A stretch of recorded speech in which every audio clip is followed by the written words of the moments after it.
ओम अज्ञानतिमिरन्धस्य ज्ञानाञ्जनशलाकया चक्षुरुन्मिलितं येन तस्मै श्रीगुरवे नमः। नमो विष्णुपादाय कृष्णपृष्ठाय भूतले श्रीमते भक्तिवेदान्त स्वामिनिति नामिने। नमस्ते सरस्वते देवी गौरवाणी प्रचारिणे निर्विशेषा शून्यवादी पाश्चात्य देशतारिणे।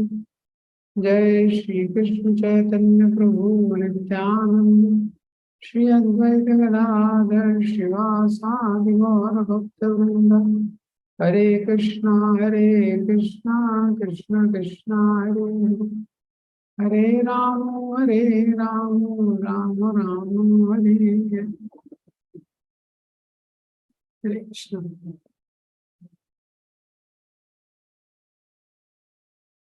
तो दूसरा अध्याय स्टार्ट किया था हमने। दूसरे अध्याय का एक्रोनिम है गीता,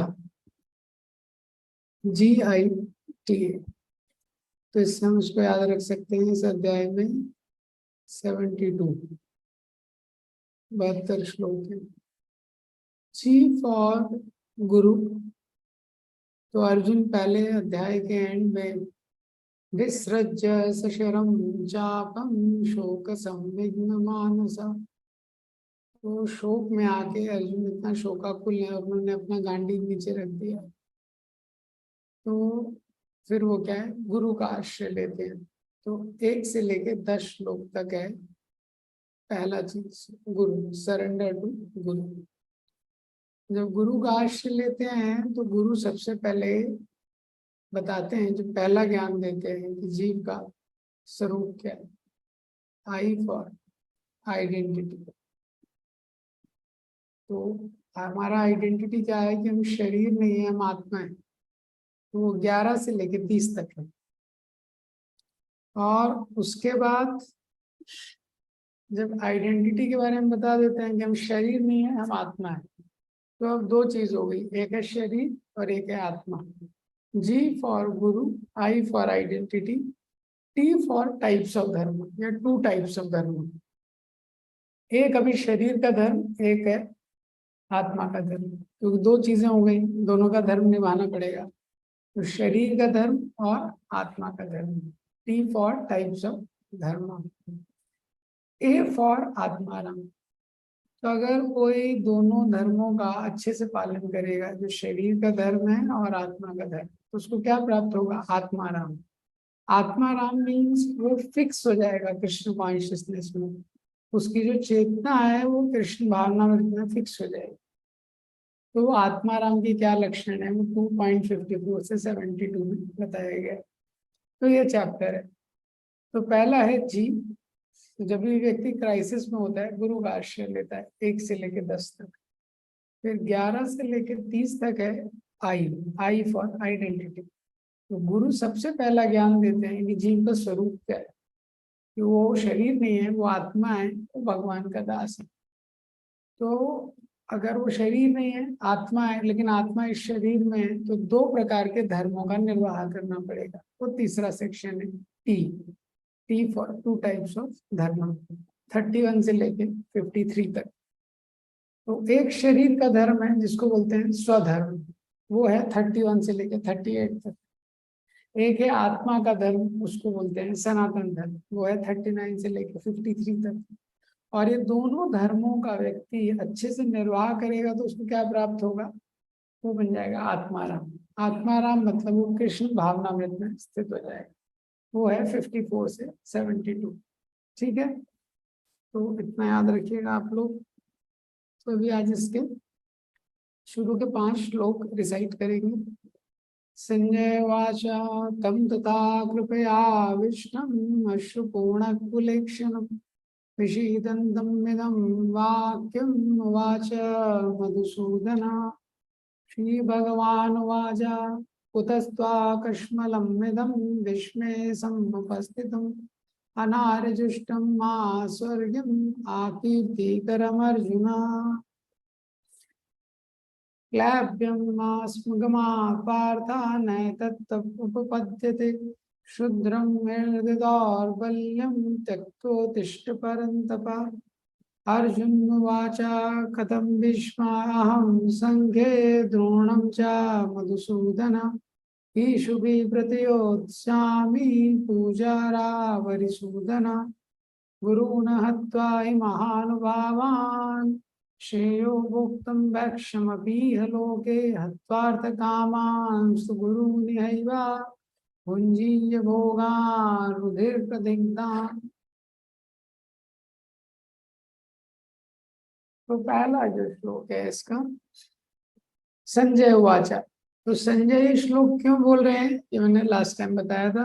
तो धृतराष्ट्र को लग रहा है कि अब तो गांडीव अर्जुन ने नीचे रख दिया, अच्छा है अर्जुन ने गांडीव नीचे रख दिया, मेरे पुत्र जीत जाएंगे, युद्ध के बिना ही युद्ध समाप्त हो जाएगा। तो संजय धृतराष्ट्र को समझाना चाहते हैं कि अर्जुन ने गांडीव नीचे रखा है लेकिन युद्ध समाप्त नहीं होगा, इसलिए संजय ने ये श्लोक बोला है। तम तथा कृपयाविष्टम अश्रुपूर्ण कलेक्षण। उसके बाद जो अर्जुन है वो दया से अभिभूत हो गए, करुणा से आविष्टम, और करुणा से अभिभूत होके अश्रुपूर्ण कुलेक्षणम, आंखों से आंसू झरझर उनके गिरने लगे। विषीदंतम, और विषाद में आके, शोक में आके, इदम वाक्यम, इस प्रकार से वो बोलने लगे। तो जब इस प्रकार से उसको विषाद में देखा भगवान ने, उवाचा मधुसूदन, भगवान ने बोला। तो जो तात्पर्य है वो बहुत महत्वपूर्ण तात्पर्य है। इस तात्पर्य में प्रभुपाद जी ने बताया है कि असली कंपैशन क्या है। असली कंपैशन, असली जो वास्तविक दया है वो क्या होती है, तो आप भी पढ़ सकते हैं। शॉर्ट में मैंने तात्पर्य लास्ट टाइम डिस्कस किया था। तो अर्जुन यहाँ बहुत टेंशन में है, बहुत एंजाइटी में है। तो यहाँ पे ये एक लेसन है कि when one is intense and one is seeking, one gets the right help। जब व्यक्ति वास्तव में बहुत विषम परिस्थिति में होता है और वो जानना चाहता है तो उसको सही मदद मिलती है। जैसे ध्रुव महाराज थे, वो बहुत ही उनके लिए कष्ट था, पिताजी ने गोद में बैठने नहीं दिया, माताजी ने इतने कड़वे, इतने कटु वचन कहे, क्षत्रिय के पुत्र थे, तो बहुत हृदय में बात लग गई। तो सुनीति ने जो भी बोला कि अगर तुमको इससे बड़ा राज्य चाहिए तो विष्णु की आराधना करनी पड़ेगी। बोले विष्णु कहाँ है, बोले वो जंगल में। अगर वही परिस्थिति थोड़ा साधारण रहती, अगर ध्रुव महाराज उत्तानपाद की गोद में बैठ गए होते, सुरुचि ने भी कुछ ज्यादा बोला नहीं होता, और वो घर पे गए होते ध्रुव महाराज और सुनीति ने बोला होता कि हमको भगवान विष्णु की आराधना करनी होती है, करनी चाहिए, तो ध्रुव महाराज बोलते हैं हाँ बहुत अच्छा स्टोरी है, सो जाते। But when one is intense and one is seeking, one gets the right help. तो जब व्यक्ति गंभीर होता है, हाँ, वो एक वास्तव में जानना चाहता है ये, और तब वो खोजता है तो भगवान उसको सही मदद प्रदान करते हैं। नारद बॉय थे, नारद थे बालक के रूप में, उसमें भी यही सिद्धांत आता है। दूसरा चीज है इसमें जो लेसन है कि कंपैशन कहाँ पे अप्लाई करना चाहिए, वो इम्पोर्टेंट। प्रभुपाद जी इस तात्पर्य में लिखते हैं, no one knows where the compassion should be applied. Compassion for the dress of drowning man is senseless. संसार में किसी को भी पता नहीं है ये जो करुणा है उसको कहाँ पे अप्लाई करना चाहिए। कोई व्यक्ति डूब रहा है और उसके कपड़ों को कोई लेके आ गया, कूद के गया और तैर के उसके कपड़ों को बचा के लेके आ गया, तो ये मूर्खता है। तो पता होना चाहिए, जैसे इसको बोलते हैं राइट एप्लीकेशन, पता होना चाहिए। जैसे कोई व्यक्ति खांस रहा है, उसको कफ हो गया, खांस रहा है बार, हाँ, तो दूसरा व्यक्ति बोलता है तो खांस रहा है, तो एक कपड़ा लेता है उसके मुंह में डाल देता है, तो खांसना बंद हो जाएगा, उसका हो जाएगा कि नहीं, बंद हो जाएगा। लेकिन क्या है, ये सॉल्यूशन क्या है, इग्नोरेंस में, ये तमोगुण का सॉल्यूशन है, सही सॉल्यूशन नहीं। तो सही सॉल्यूशन क्या है कि आत्म साक्षात्कार, कंपैशन आत्मा के प्रति होना चाहिए। तो तीसरा चीज इसमें क्या है कि यहाँ से हमको समझ में आता है कि अर्जुन इतने टेंशन में आ गए और यहीं से गीता की शुरुआत हो। तो इसीलिए जीवन में विषम परिस्थिति बहुत अच्छी है। तो इसीलिए जो भौतिक संसार है उसकी ये विशेषता है, यहाँ पे कोई ना कोई विषम परिस्थिति बनी रहती है। पदम पदम यद विपदाम निदेशाम, कितना भी प्रयास कर ले जीवात्मा, कितना भी प्रयास कर ले, लेकिन ये संसार में आदर्श स्थितियां नहीं रहती है, कुछ ना कुछ विपत्ति आई जाती है। और जब जीवन में विषम परिस्थिति आती है, one is force to reflect, one is force to go deep, तो व्यक्ति को वो मजबूर हो जाता है सोचने के लिए कि जीवन का क्या उद्देश्य है। तो अब अर्जुन को ऐसी स्थिति में देख के इसके आगे भगवान अर्जुन से बोलते हैं, श्री भगवान वाचा कुतस्त्वा कश्मलम निदम भीष्मे समुपस्थितम अनार्जुष्टम मा स्वर्गम आकीर्तिकरम अर्जुना।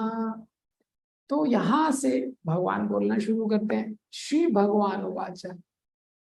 श्री भगवान वाचा, भगवान शब्द शास्त्रों में कई लोगों के लिए उपयोग किया गया है। आप देखेंगे दधीची के प्रसंग में दधीची के लिए भगवान बोला गया है, मैत्रेय और विदुर के प्रसंग में मैत्रेय के लिए भी भगवान शब्द आया है।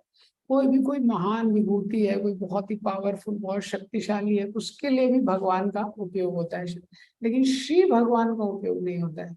जिस भगवान के साथ श्री है, ऐसे श्री कृष्ण, वो पूछते हैं कुतस्त्वा, कहाँ से, कश्मलम, ये कंटामिनेशन है, कश्मल तुम्हारे ऊपर कहाँ से आ गया।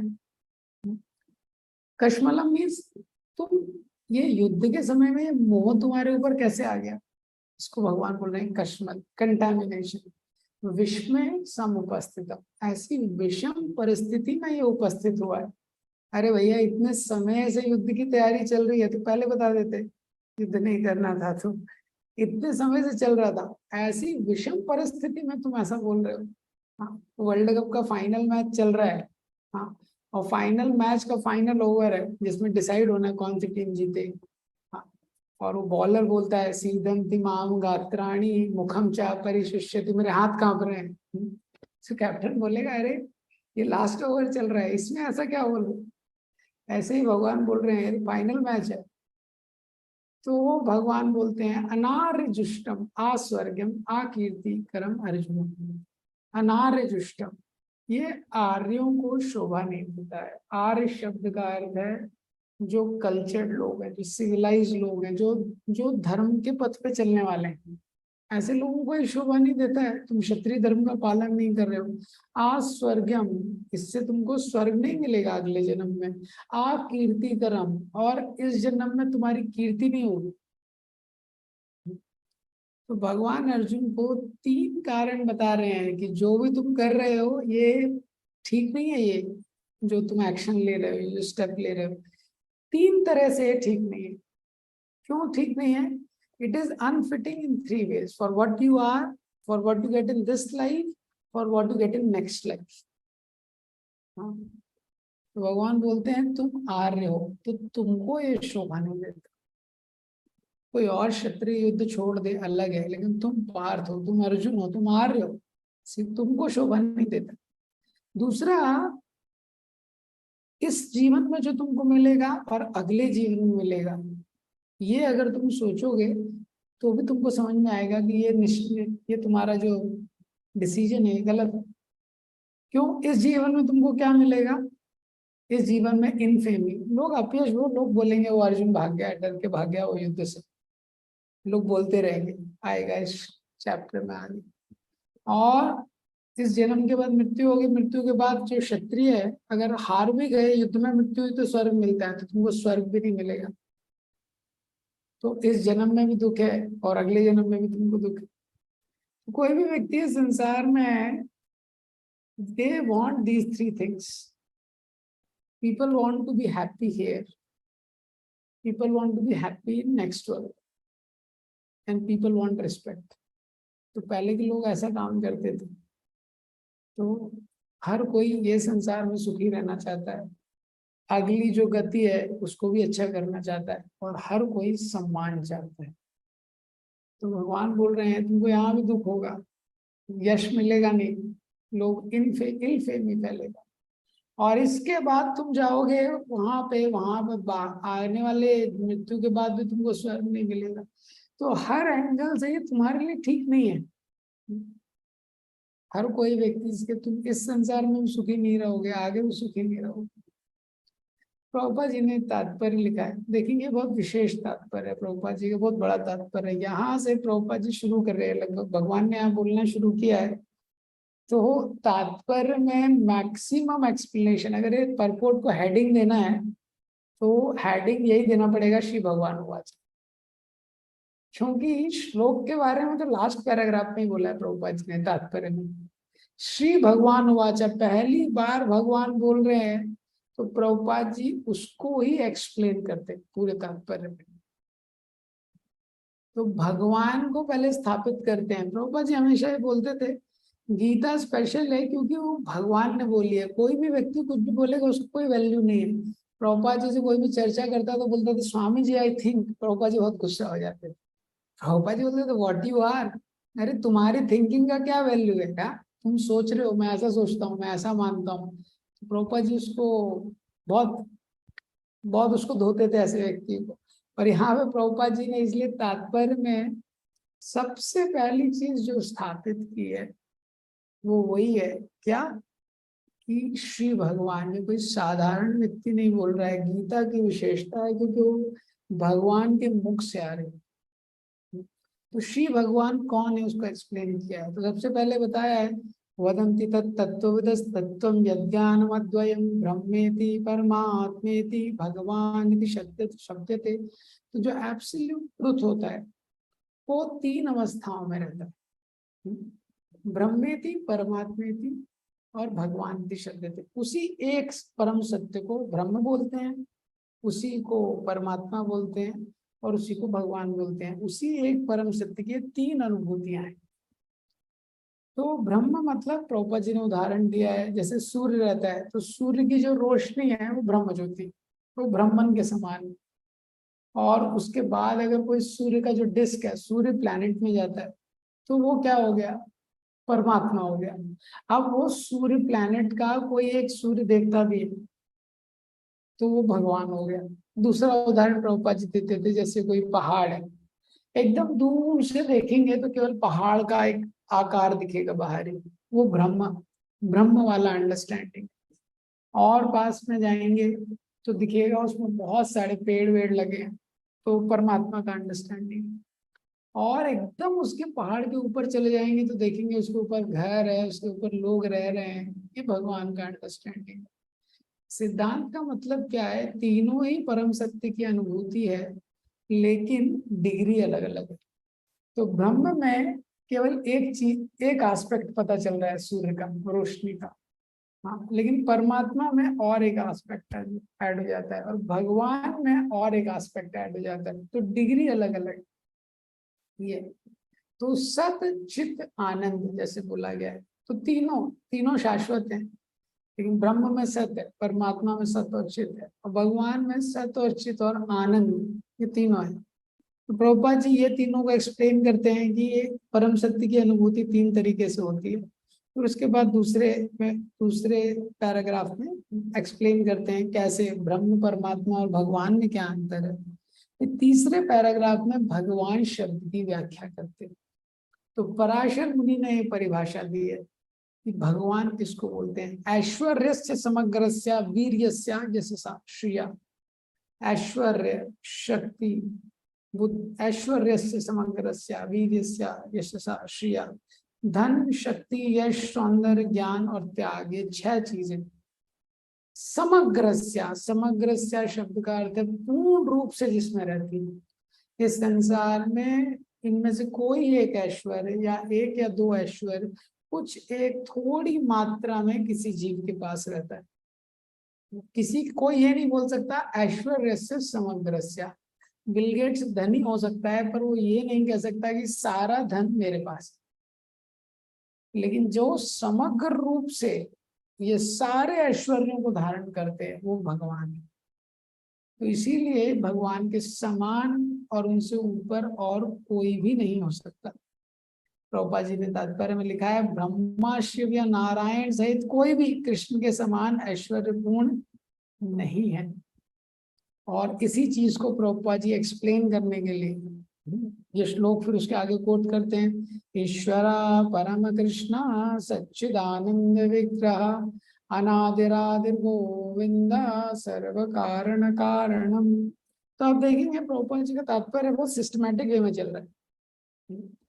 तो उसके आगे एक्सप्लेन करते हैं, सबसे पहले बताया ब्रह्मन, परमात्मा और भगवान, ये तीन चीज।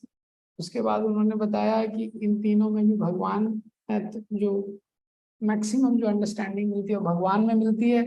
उसके बाद बताया भगवान शब्द का अर्थ क्या है, और अब बता रहे हैं कि वो भगवान कृष्ण हैं। ईश्वरा परम कृष्ण, ब्रह्म संहिता से कोट कर रहे हैं ये। तो और भी तो बहुत सारे अवतार हैं। हाँ, तो वापस से उसको पुष्ट करने के लिए भागवतम का ये श्लोक दिया है, एते चांस कला पुंसा कृष्णस्तु भगवान स्वयं इंद्रारीगा कुलम लोके मृदयंती युगे युगे। तो ये श्लोक भागवतम के पहले स्कंद के तीसरे अध्याय से दिया गया। तो भागवतम के पहले स्कंद के तीसरे अध्याय में सारे अवतारों का डिस्क्रिप्शन दिया है, वरा अवतार, नरसिंह अवतार, बहुत सारे अवतार दिए।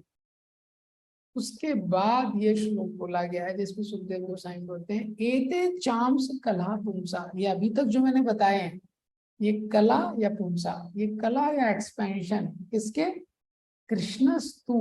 तू मतलब जब किसी को आप डिफरेंशिएट कर रहे हैं, हाँ, तो लेकिन जो कृष्ण है वो क्या है, इन सबसे अलग है। क्यों, भगवान स्वयं, वो स्वयं भगवान है। तो ये यहाँ पे इस्टेब्लिश किया है। तो यहाँ तक, इसके बाद प्रभुपाद जी लिखते हैं, देयरफॉर अतः कृष्ण आदि भगवान परम सत्य परमात्मा तथा निर्विशेष ब्रह्म दोनों के उद्गम है। प्रभुपाद जी देयरफॉर, तो यहाँ तक प्रभुपाद जी ने तात्पर्य में एक्सप्लेन किया है श्री भगवान वाचा। गीता की विशेषता है कि वो भगवान द्वारा बोली जा रही है, और वो भगवान Krishna is supreme personality of God head, ये शब्द को व्याख्या की है। ये प्रभुपाद जी का कॉन्ट्रीब्यूशन है ये शब्द। हाँ, ये प्रभुपाद जी का महावाक्य है, Krishna is supreme personality of God head.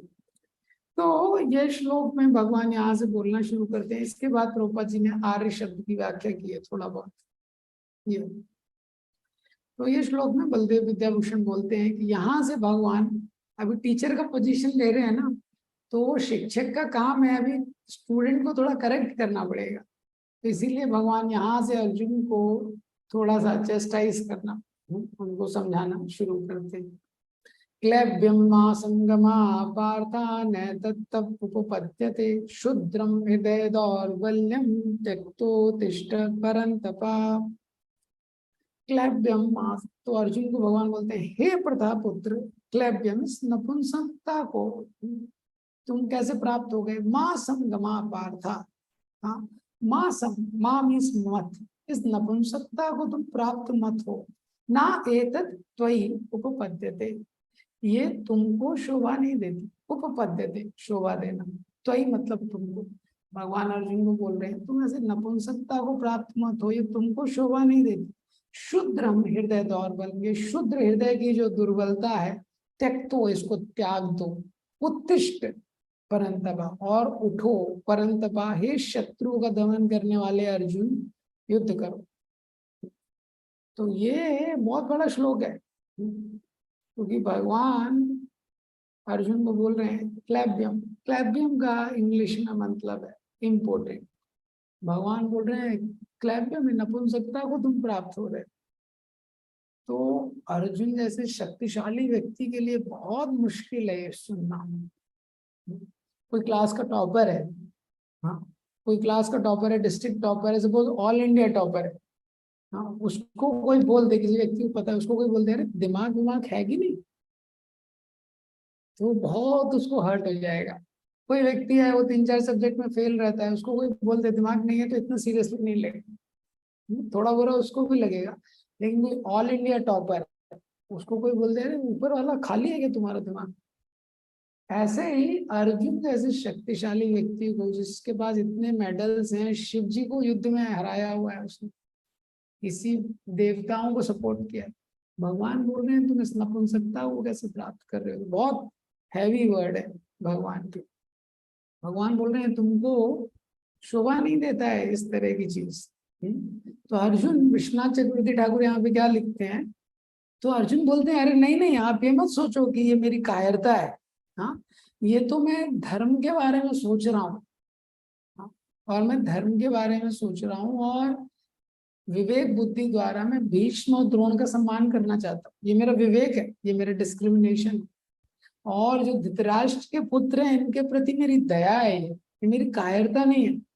तो भगवान बोलते हैं कि ये धर्म नहीं है, क्षुद्रम हृदय दौर्बल्यम, ये तुम्हारे हृदय की दुर्बलता है। ये धर्म और विवेक नहीं है, ये मोह और शोक है, जो तुम्हारे हृदय की दुर्बलता को इंडिकेट कर रहा है, कि तुम्हारा जो हार्ट है ये कितना वीक है, उसको इंडिकेट कर रहा है। तो यहाँ पे हम देखते हैं कि जब भी स्पिरिचुअल मास्टर को कोई टीचिंग देनी होती है, तो पहले शेक करना शुरू करता है। तो जब तक शेक नहीं करेगा तो तब तक व्यक्ति को समझ नहीं आता है। जैसे क्या होता है, कोई डॉक्टर को क्या होता है कि हर व्यक्ति का एक कंसेप्शन है, वो कंसेप्शन के अकॉर्डिंग चल रहा है। तो स्पिरिचुअल मास्टर को जब ज्ञान देना है तो पहले अपने शिष्य को तैयार करना पड़ता है। वो शिष्य तैयार होगा तभी उसको आगे ज्ञान दिया जा सकता है। जैसे कोई डॉक्टर है, किसी व्यक्ति को कोई बॉयल हो गया और वो डॉक्टर को टच ही नहीं करने दे रहा है बॉयल, तो उसका ऑपरेशन कैसे होगा? जब वो टच करने देगा तभी उसका ऑपरेशन होगा। इसी तरह हर व्यक्ति का एक, तो अर्जुन सोच रहा है अरे मैं तो धर्म के बारे में बात कर रहा हूँ। हाँ, मैं धर्म के बारे में बात कर रहा हूँ, और ये सब ये मेरे हृदय की दुर्बलता नहीं है। लेकिन भगवान क्या है, उसका ये जो मिसकंसेप्शन है उसको ड्रिल कर रहे हैं। ये टीचर का काम है कि मिसकंसेप्शन को दूर करना। तो आप भगवान बोल रहे हैं तुम्हारे धर्म का विवेक नहीं है, ये हृदय की दुर्बलता है। हृदय की ये दुर्बलता है, इसको बोल रहे हैं हृदय दौर्बल्य। और ये हृदय की जो दुर्बलता है, इसके बारे में आचार्यों ने दो तीन चीजें बोला है। पहला कि ये चीज ऐसी है जिसको व्यक्ति को खुद हैंडल करना पड़ता है। Krishna will not do it for you, ये भगवान नहीं करेंगे आपके लिए। जो वीकनेस ऑफ हार्ट है, ये हमको ही हैंडल करनी पड़ती है। और ये हृदय की दुर्बलता क्या है, इसको बोला गया है तुच्छ हृदय आसक्ति, शुद्रम हृदय दौर्बल्यम। शुद्रम मतलब तुच्छ, ये जो हृदय की आसक्ति कैसी है, तुच्छ। शुद्रम हृदय दौर्बल्यम, लेकिन इसको किसको दूर करना पड़ता है? हर व्यक्ति को खुद ही हैंडल करना पड़ता है अपने हृदय की दुर्बलता। तुच्छ हृदय आसक्ति क्यों बोली है?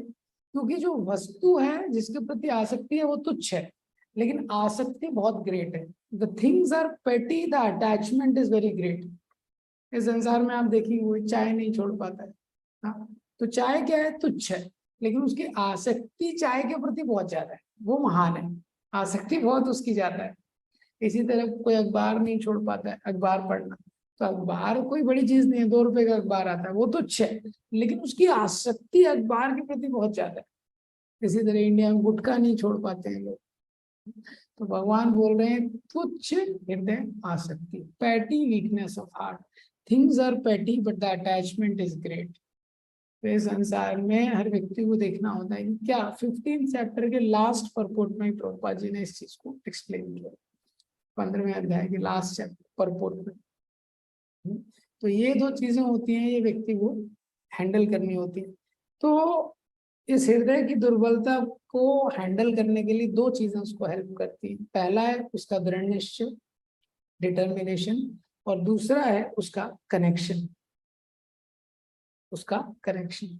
इसीलिए भगवान अर्जुन को यहाँ पे याद दिला रहे हैं, पार्था तुम प्रथा के पुत्र हो। हाँ, तुम प्रथा के पुत्र हो, तुम ऐसा कैसे कर सकते? ये कुंती महारानी का कितना आदर्श जीवन था, तुम कैसे धर्म शिक्षित हो सकते? तो जब व्यक्ति कनेक्टेड रहता है, कनेक्शन उसको हेल्प करता है हृदय की दुर्बलता को दूर करने के लिए। जब दशरथ महाराज थे, दशरथ महाराज राम जी से इतने आसक्त थे, वो विश्वामित्र मुनि आए, वो देना ही नहीं चाह रहे। पहले बोल दिया जो चाहिए मांग लो, आप कैसे मैं आपको प्रसन्न कर सकता हूँ। तो विश्वामित्र मुनि ने बोला राम को दे दो, वो दे नहीं रहे थे। हाँ, फिर वशिष्ठ मुनि ने याद दिलाया, महाराज आप, हाँ, ये रघुकुल की रीति है, प्राण जाए पर वचन न जाए। तो जब व्यक्ति कनेक्शन को याद करता है, हाँ, और खुद में दृढ़ता रहती है, तो ये इससे बाहर निकल सकता है। तो ये गुरु का काम है शेक करना। तो आप देखेंगे नारद मुनि और व्यास मिलते हैं, तो नारद मुनि भी यही बोलते हैं व्यासदेव को, अच्छा आप संतुष्ट हैं का, are you satisfied identifying yourself with body and mind. तो सबसे पहले इसका जो मिसकंसेप्शन है उसको शेक करना रहता है। तीसरा चीज क्या है यहाँ पे, तीसरा लेसन यहाँ पे क्या है जो बहुत इंपॉर्टेंट है, भगवान ने अर्जुन को नपुंसक बोल रहे हैं, नपुंसक बोल के भगवान अर्जुन को याद दिला रहे हैं। तो अर्जुन 1 साल के लिए नपुंसक के रूप में रहे थे, क्योंकि उर्वशी जब वो स्वर्ग में गए थे तो उर्वशी नृत्य कर रही थी, जो अप्सरा थी, तो उर्वशी बहुत सुंदर थी, तो अर्जुन वो नृत्य देख रहे थे। लेकिन अर्जुन की भावना उर्वशी का भोग करने के लिए नहीं थी। अर्जुन को ये याद आ रहा था कि मेरे जो पूर्वज हैं, पुरुरवा, वो उर्वशी के साथ थे, तो वो माँ के रूप में उसको देख रहे थे, ये उनका भाव था।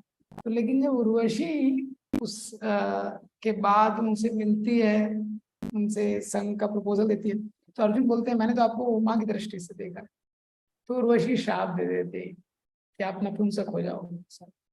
तो वो जो श्राप होता है वो लेकिन क्या है, अर्जुन के लिए एक रूप में वरदान के रूप में काम करता है वो, क्योंकि जब इनकॉग्निटो अज्ञातवास में अर्जुन थे तो वो नित्य सिखाते थे। तो अज्ञातवास क्या है, बहुत ही इंसल्टिंग, बहुत ही ह्यूमिलिएटिंग पीरियड था पांडवों के लिए, क्योंकि सारे राजा हैं और भीम कुकिंग कर रहे हैं, और जो द्रौपदी है उदासी के रूप में है, युधिष्ठिर महाराज वो भी एंटरटेनमेंट कर रहे हैं, लेकिन सबसे ज्यादा ह्यूमिलिएटिंग था एक वे में अर्जुन के लिए, क्योंकि वो नृत्य सिखा रहे हैं।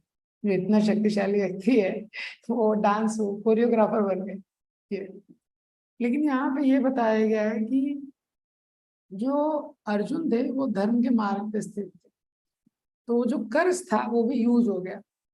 तो जब कोई धर्म के मार्ग पे स्थित रहता है, उसके जीवन में कोई भी विपत्ति आती है, लेकिन अगर वो धर्म को नहीं छोड़ता है तो वो बेनिफिशियल रहेगी, वो आने वाले समय में उसको पता चलेगा, उस समय नहीं पता रहता, लेकिन आने वाले उसको उस समय में पता चलेगा कि कैसे वो बेनिफिशियल थी। तो जब अर्जुन को भी श्राप मिला तब उनको बड़ा बुरा लगा होगा।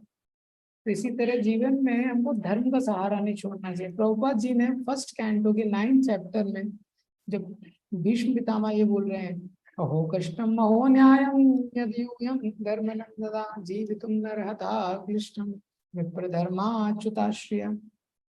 इस श्लोक के तात्पर्य में मेरे ख्याल से इसके अगले श्लोक के तात्पर्य में प्रभुपाद जी ने लिखा है, as long as one is fully in cooperation with the wishes of the Lord and one is guided by the bona fide brahmanas and following the principles of religion, there is no cause of lamentation, no matter how trying the circumstances may be.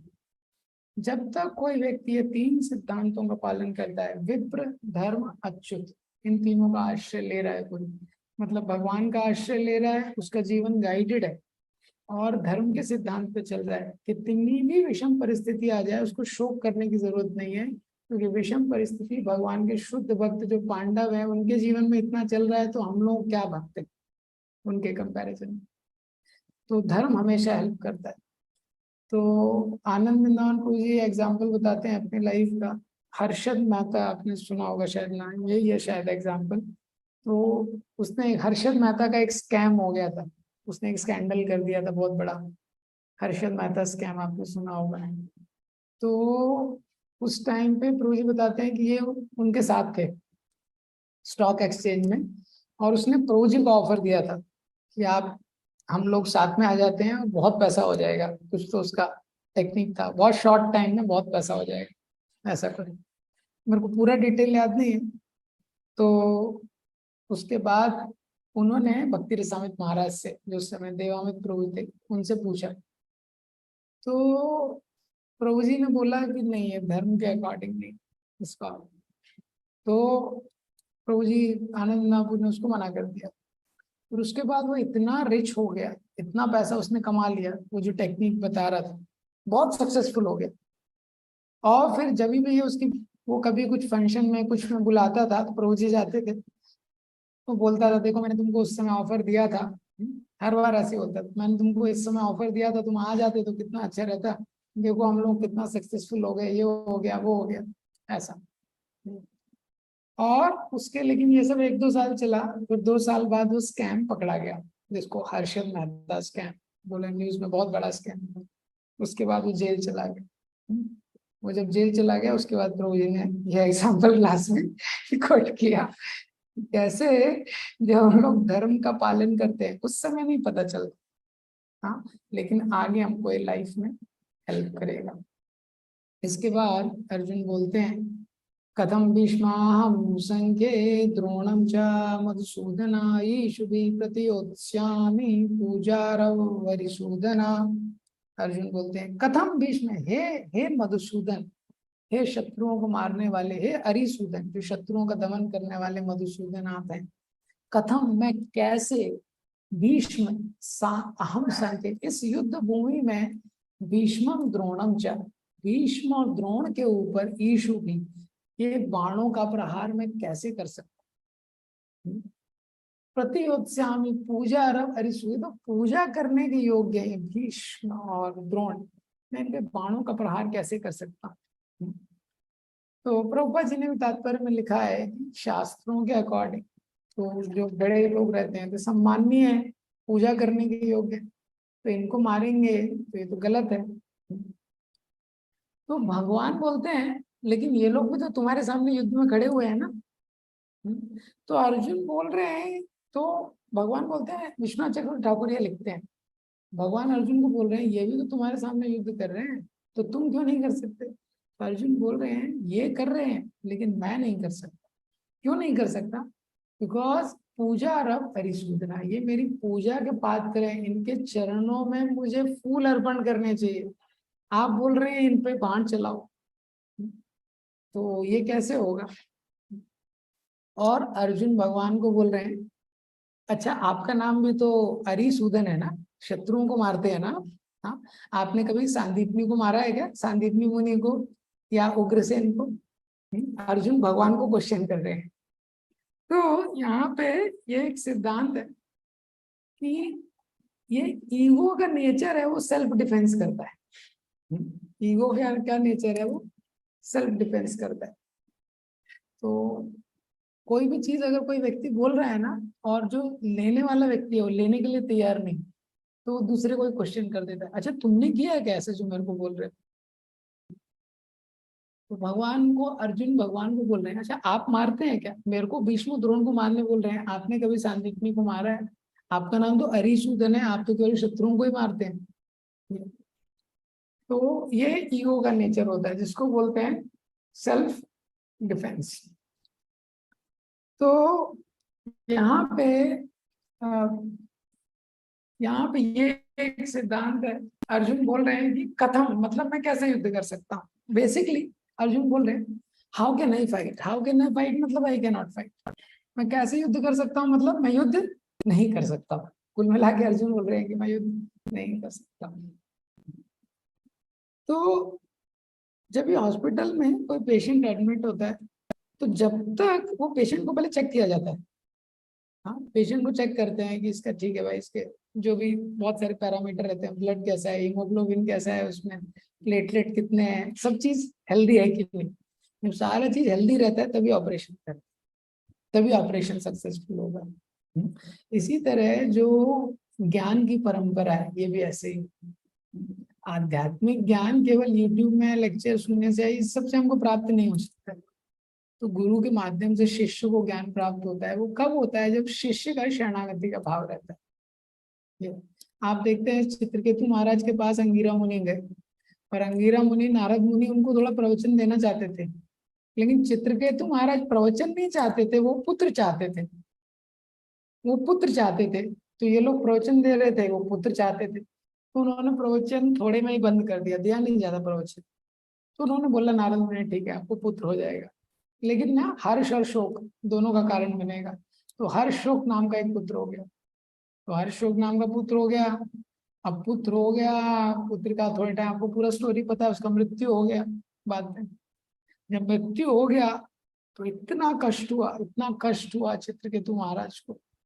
वापिस से अंगिरा मुनि नारद मुनि आए, बोले क्यों इतना दुखी हो, बताया पुत्र का मृत्यु हो गया। तो नारद मुनि ने उसको जीवित कर दिया। वहां पे आता है जीव वाचा, पुत्र खड़े होकर बोलता है।